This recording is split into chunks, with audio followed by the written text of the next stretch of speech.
Cultural relevance is kind of one of those hot topics these days when it comes to content, and I'm here to get to the bottom of why people say Avatar isn't. Hey y'all, SnarkyJay cosplay here. I'm kidding, this video actually has nothing to do with Avatar.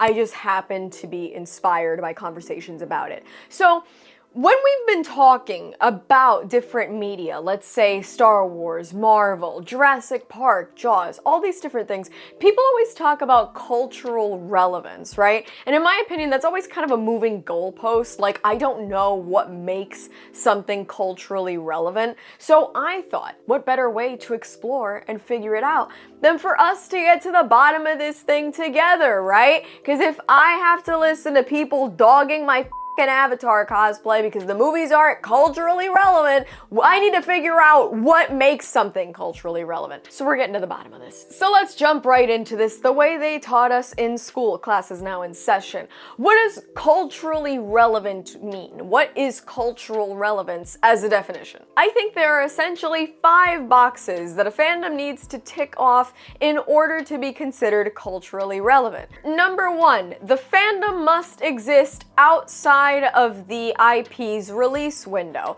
So if something is only relevant for about as long as it's in theaters or right up until that Blu-ray or streaming release window, it's not culturally relevant. And I think I might have just f***ed over Avatar right at the beginning of the video. 2, it is referenced without explanation. It's something that you can just bring up and most people pop culture wise will understand what it is that you're talking about without you having to explain, well, in 1985 when they released, no explanation, it's just kind of known. Number 3, a fandom is culturally relevant if it produces memes organically and also produces quotes. Something like the line from Harry Potter, I solemnly swear I'm up to no good. That's a really good way to know that there's a quote that is tied universally to an IP that makes it culturally relevant. Number 4, a fandom is culturally relevant if it is rewatched, reread, or rediscovered. I think a great example of this would be Lord of the Rings, which I can already hear the comment section. Please be nice to me, we'll talk a little bit more about them later. And number 5, a fandom and an IP is culturally relevant if it influences new creators. If it's constantly bringing people into it, it is culturally relevant, it's got that kind of draw. And the important part is that relevance is actually repeatedly earned over time. It's not just owned forever. So, class, now that we've determined what cultural relevance is, we need to now understand what actually maintains and sustains that relevance.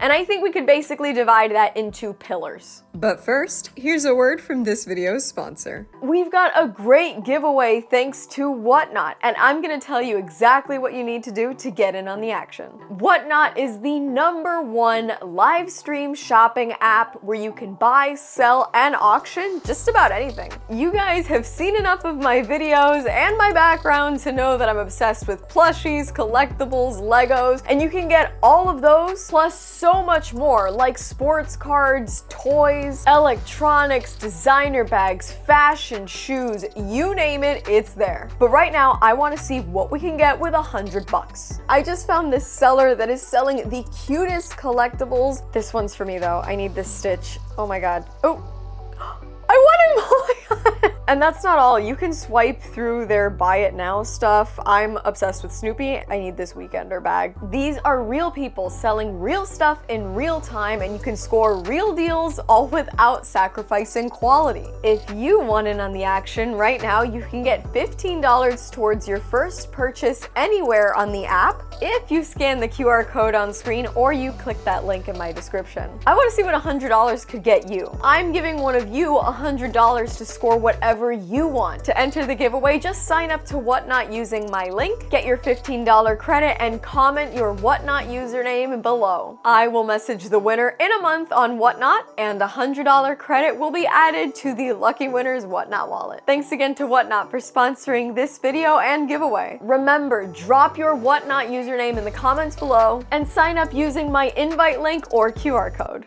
pillar number 1 is memes and quotability. But it's important to note that this pillar is not held up by irony and jokes alone, because realistically I keep hearing kids talk about 6'7" and skibbity toilet. I don't understand the context for any of those things, therefore despite their memeability, I would not say that those are culturally relevant. But think about different properties. Mean Girls, for instance, is incredibly quotable, and even though it now came out in the early 2000s, we're still talking about it later in 2026. Something like The Office, for instance. The Office has been off the air for more than 10 years at this point, and yet people are still starting to watch it every day, and people are still referencing it because there's so many great memes that came out of it, and there's so many great quotes that have come out of it. And there's also classic films like The Princess Bride, for instance, which is incredibly quotable. You can get t-shirts, there's memes, there's all kinds of stuff that continuously references a film that should be way past its expiration date. And so properties like Mean Girls, The Office, The Princess Bride, despite the fact that they're not like blockbusters with incredible marketability like the Marvel franchise, for instance, they last because the lines are adaptable to different situations. The tone allows for sincerity and humor, so it feels relatable. And the memes come from affection and a place of real laughter as opposed to mockery. When we contrast that with the meme culture that's driven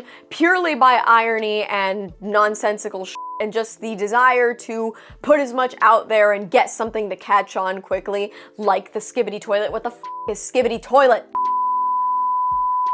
It burns out fast, and it annoys the older people that don't know what 6'7" is about. The second pillar is merch, but it's not just merch. It's not just the simple act of paying $30 for a t-shirt, which is crazy. It's merch as an identity, and not just as a product. Fandom merch works best when wearing it says something about you, about your identity, how you relate to this particular piece of media, this IP. It essentially signals to the rest of society some kind of shared language or shared value. And it makes me laugh when I think about this, because way back in the day, I'm talking like 2011, 2012, my best friend and I became as good friends as we eventually became because I rolled up to my middle school in an Assassin's Creed hoodie I bought at Hot Topic, and I sat down to play the cello one morning, my first morning in beginner orchestra, and he looked at me and said, "You play Assassin's Creed?" And I was like, "Nothing is true, everything is permitted, baby." And from there, we formulated a friendship, because the merch wasn't just about representing the product. It was something tied intrinsically to my identity at the time. Franchises like Pokemon, for instance. Yeah, there's merch in the form of cards that have literally carried some people from childhood into literally adulthood. But there's t-shirts and plushies and figures and all sorts of things that really made Pokemon a staple in pop culture. And when we think about another IP like Harry Potter, for instance, there's wands, there's shirts, there's robes. People are able to identify themselves via whatever Hogwarts school they happen to be in. I mean, it's really easy for people to don these different pieces of merch and identify themselves as not just, you know, this is something that I like, but it's kind of like, this is who I am, this is what I believe in. And merch only fails to make a fandom culturally relevant when there's oversaturation of merch, there's too much variety, there's too much of it, especially when it's tied to characters that people don't love, and when the merch just starts to feel like corporate slop without any emotional meaning beyond that. And our last pillar, which I think is actually the most important one, is rewatchability and comfort. And this one, again, is huge. When you look at some pieces of content, some things are going to stand the test of time because they comfort people, because people want to go back and rewatch them over and over, because it brings them, I wouldn't just say the comfort of nostalgia, but it means something to them. It triggers something within them. I've seen The Office start to finish like 7 to 8 times. And by seeing it, I mean I have it on as like background noise or whatever, but I've made it through the entirety of the show because there's something comforting about it to me, and I still really enjoy hearing it and watching it and having it on. A lot of people feel that way about Friends, for instance. That's why literally 30 years later, it's still a huge franchise franchise that people rewatch and buy merch of and reference all the time. Something like Avatar, for instance. I know you guys think I'm about to defend the blue people, and I'm not. I'm actually talking about Avatar: The Last Airbender. I didn't watch it growing up, but I know people who I don't consider nerds or people like us, you know, in the geek fandom type thing, that watched Avatar: The Last Airbender, that are now in like their late 20s and 30s, that are still rewatching Avatar: The Last Airbender because it's a rewatchable show and it brings them comfort. They identify with it and it brings them joy to see it. And the other one that I think is huge when it comes to this is the Lord of the Rings franchise. I still have not seen it. Please just be nice to me about it. I can't go on the open bar without anybody bringing it up. I know, I get it. I watched part of the first movie on a plane and I was tired because I had been up since 3. I liked what I was seeing, but I was like, I don't want to fall asleep through this movie, and I turned it off. And then too much time passed, so I was like, well, I'm gonna have to watch the whole thing all over again, and I just haven't, I have not prioritized it. I'm sorry. But the point is that Lord of the Rings, even though the franchise has not put out a new movie in years because they told the story they needed to tell,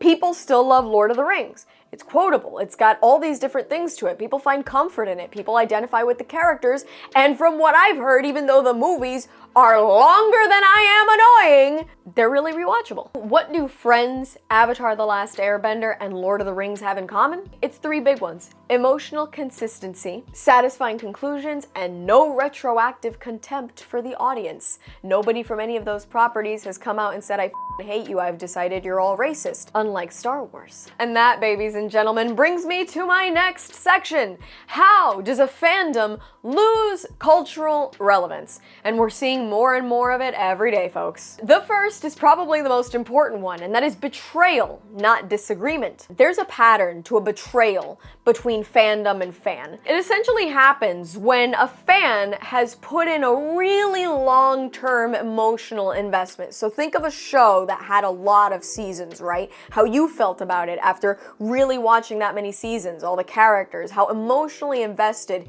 you get in a series that goes on for, I don't know, 9 seasons. And then how do we get to that betrayal? There are endings and choices made in these endings that essentially invalidate that investment. Whatever you've been watching, it didn't build up to what it basically teased you for, and it leaves you hanging.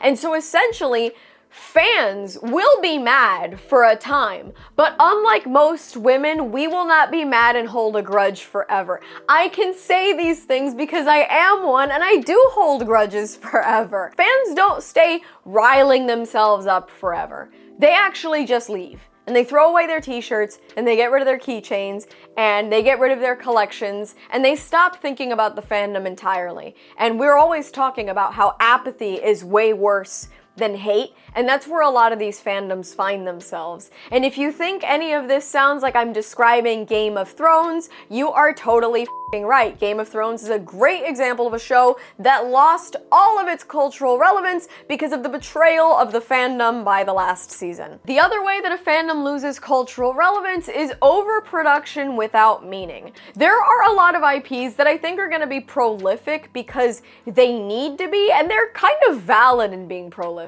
You look at how Final Fantasy, for instance, I mean, there's a lot of years sometimes between each release, but there's now like 16 mainline games and spin-offs and all sorts of things, but it's not really overproduction without meaning because each story is made with so much love, with so much care. Everybody can find at least one Final Fantasy game to really care about. But there are some IPs that we've talked about, especially here on this channel, that have learned overproduction without meaning because they've become money hungry and they're blind to serving the fans. All they want is for people to consume. And when all you're doing is making things for people to consume, you're not really making things for them to enjoy. Of course, my mind goes immediately to the Marvel Cinematic Universe, which has that post-Endgame fatigue. I don't know that it's superhero fatigue. I think it's just what they did after Endgame, this constant stream of content that wasn't particularly good.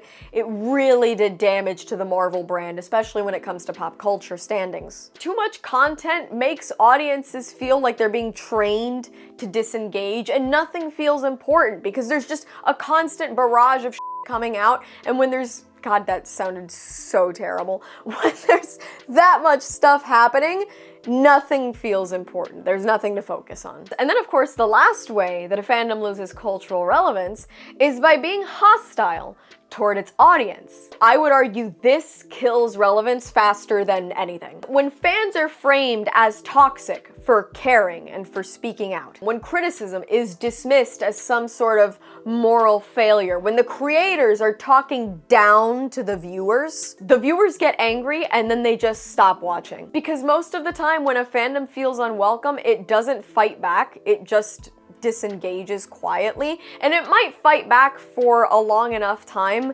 like the fandom that I'm thinking about, but eventually people do just start to disengage. And if you've been thinking about Star Wars, bingo, very astute observation, gold star sticker for you. And so as we come to my last point, why do some fandoms survive really long gaps? Because for instance, you can't kick a rock in a Comic-Con without hitting some form of Alien merchandise or Jurassic Park, Jaws even, and all of these are pieces of content that have had some pretty big gaps between films. I mean, Jurassic Park has been making one a year for the past, few years. There's been some Alien stuff recently as well, but even before these sort of resurgences due to legacy sequels and like that, IPs like Jurassic Park, Alien, and Jaws, they're kind of just always there. They always feel relevant. And it's one of those things where you go, well, how, right? It's been so long. But content like that endures because it has a really strong identity.